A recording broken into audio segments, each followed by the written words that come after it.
Hej YouTube, det er mig, Frededrengen, kendt som Frede. Jeg har fået et nyt optageprogram, der hedder Camtasia Studio eller sådan noget. Og det gør jeg, så jeg kan optage direkte på skærmen, i stedet for at jeg skal bruge min iPhone. Så det er meget rart. Til gengæld så lægger det lidt, men sådan er det bare. Okay, i dag vil jeg vise jer min server her.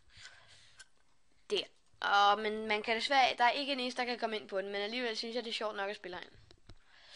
Og herinde har vi spawnhuset med alle reglerne, og hvis folk kunne komme ind på det, ville det se ud nogenlunde sådan her.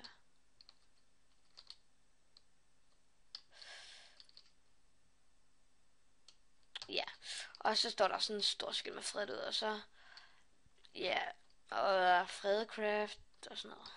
Jeg har ikke skrevet så mange regler. Ikke springe til en T uden tilladelse fra ejeren. Eller admins, ikke griefe, ikke finde smuthuller i reglerne. Du må ikke tænde ild til noget regler. Og her er en charging room, bla bla bla. Og ja. Og så kommer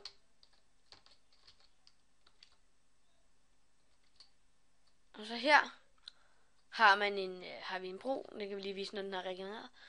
Herover har vi et hus, som en rigtig sød lillesøster har bygget. Og jeg vil lige vise det heroppe. Og røgdage, og så hernede er der en hemmelig ting. Hvor der er rigtig... der var flere monster før. Der var der fuldstændig prøvet med alt. Lige fra Blaze til Slime og hele Muttejausen. Ja. Og så vil jeg vise jer broen der. Den går bare over til den anden side. Og den her pæl her. Fredmærket. Ja. Der er bjergeområdet derovre, og der er normalt skov fremad, og så er der snowbiome herovre, hvis man... Der. Snowbiome, ja. Så er det tid til at vise zoologisk have. Den er lidt problematisk, fordi monstrene, de forsvinder hele tiden. Derinde skulle der have været en Ghast og Blaze, og der skulle der have været pig zombies og sådan noget. Og nu ved jeg ikke, om de også er væk. Ja, herinde var der også grotte monstre. Nå. Men jeg ved i hvert fald, dem herover, de virker på nær en af dem. Her er der køer og svampeko og NPC-mand og høne. Eller en kylling, og der skulle der så også have været en superfish, men den er væk. Og de to, og et får en gris og ulve, og den skulle der også have været blæksprutter, men de er også væk. Ja, det var alt for min server den her gang, og jeg håber, at I vil like og subscribe.